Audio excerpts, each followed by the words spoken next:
صباح الخير يا حبايبي، ازيكم؟ وحشتوني جدا جدا، وكل سنة وانتم طيبين، وربنا يعود عليكم الأيام بخير.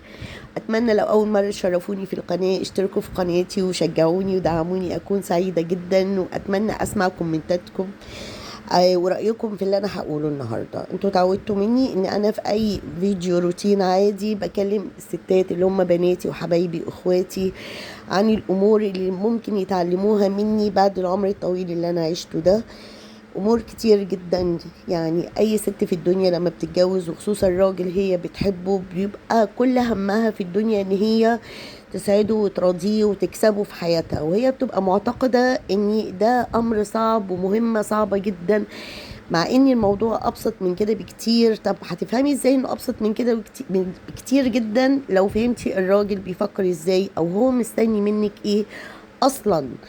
هتلاقي الموضوع بسيط جدا. الراجل مهما كان بيبان من بره انه قاسي جدا او انه شخصيته صعبة، الا انه هو محتاج، مهما كان عمره على فكرة، هو محتاج للامان للاهتمام زي الطفل الصغير بالظبط. طب ايه اللي مطلوب منك انتي؟ انا هكلمك النهارده عن عدة امور اتمنى ان هي تفيدك.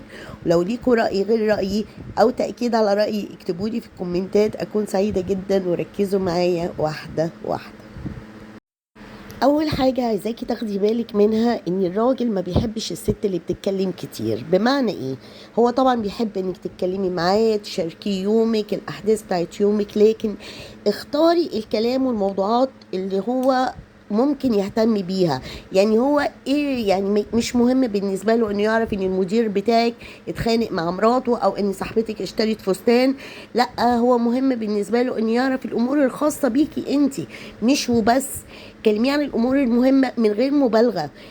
ولما تكلميه حاولي توضحي له انت بتكلميه من باب بس التنفيس وتفريغ الطاقة، ولا انت بتكلميه عشان يدور معاكي على حل. لان دماغ الراجل هتتوجه، يعني انت ممكن تكوني بس بتفضفضي وتلاقي دماغه شغالة ان هو يحاول يلاقي حل او العكس. فهو ما بيحبش الست اللي بتتكلم عاطل مع باطل. اتفقنا؟ دي نقطة. النقطة التانية، الراجل بيحب يحس ان هو مهم جدا في حياة شريكة حياته، ان هو مصدر الامن والحماية بالنسبة لها. فانت مهما كنت قوية ومستقلة وبتقدري تقومي بكل امورك بنفسك، وانا قلت لكم النقطة دي قبل كده، حاولي ما تحسسوش بده. حسسيه انك مش بتقدريش تكتملي الا بيه، انك انت هو بالنسبة لك مصدر الحماية والامان. الراجل عنده غريزة كده ان هو يحمي الانثى بتاعته، فلما انت تدعبي الغريزه دي جواه وتعملي لها عمليه اشباع، بيحس بالفخر كده بنفسه والاعتزاز بعلاقته بيكي. تمام؟ يعني مثلا لو انت هتاخدي قرار، خصوصا القرار ده خاص بمستقبلكم ومستقبل الاسره بتاعتكم، ما ينفعش تاخدي القرار ده لوحدك وانك تهمشيه او تتجاهليه. لازم تشاركيه القرار. وحتى لو انتم مختلفين في ان انتوا تاخدوا قرار مع بعض، حاولي توصلوا لمنطقه وسط. هي مش خناقه، لكن احنا بنحاول ان احنا نلاقي حاجه تساعدنا احنا الاتنين، لان انت مش عايشه دلوقتي لوحدك، انت ليكي شريك حياه. صحيح ولا لا؟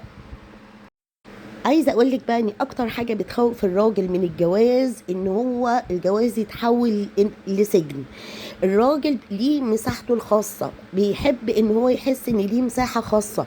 يعني لو حابب يخرج مع اصدقائه سيبيه يخرج. لو هو عايز يعمل حاجه غلط هيعملها حتى لو جوه البيت، سيبيه يخرج. احترمي المساحه الخاصه بتاعته. ما تفضليش تتصلي بيه طول ما هو بره مع اصحابه وتقولي له انا زهقانه انت سايبني لوحدي، وتحسسيه ان هو ما عندهوش اي حاجه خاصه بيه.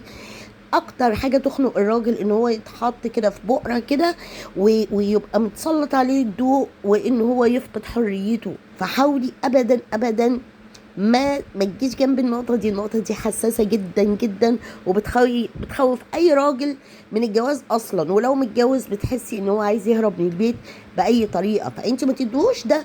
اديله احساس بالحرية. وانت كمان انت مش ليكي اصدقائك، ليكي اهلك، عايزة تخرجي معاهم، عايزة تشوفيهم، اتفقوا على وقت. تمام؟ وخدي بالك، في رجالة بتقدر تعبر عن مشاعرها ومحبتها للست اللي هو مرتبط بيها. لكن معظم الرجالة ما عندهمش القدرة على التعبير عن محبتهم إلا بالتصرف. الحب بالنسبة لهم أفعال. يعني ممكن تلاقيه بيجيب لك الأكلة اللي انت بتحبيها، عمل لك مفاجأة مثلا وخرجتوا بره وفي أي مكان انت حابة كنت تروحيه مثلا. ده حتى لو قام صلح حاجة في البيت فهو بيعملها عشان يعبر عن انتمائه ليكي وحبه ليكي، انت فاهمة؟ فما تتوقعيش دايما ان هو يقدر يعبر بالكلام، لان معظم الرجالة ما عندهاش القدرة دي. اتفقنا؟ اخطر نقطة بقى الستات مش فاهماها خالص، الراجل ما بيفهمش بالاشارة.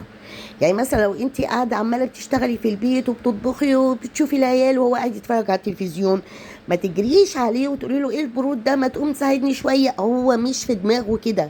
الراجل بطبيعته ما بيقدرش يركز في اكتر من حاجة في نفس الوقت. روحي له بشكل مباشر، قولي له انا عايزاك تساعدني في كذا، فاهمه؟ لكن ما تتوقعيش ان هو ان هو هيتوقع انك انت عايزه المساعده. اطلبي منه. الراجل ما بيفهمش بالاشاره، ما بيعرفش يركز في اكتر من حاجه في نفس الوقت.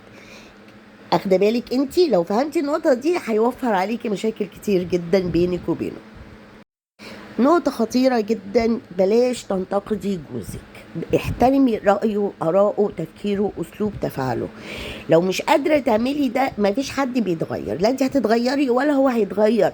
حاولوا تتعايشوا مع بعض، لكن بطلوا الانتقاد وانك توجهي ليه الاتهامات طول الوقت، مش هيجيب نتيجة إيجابية معاه. وخدي بالك جدا من النقطة دي.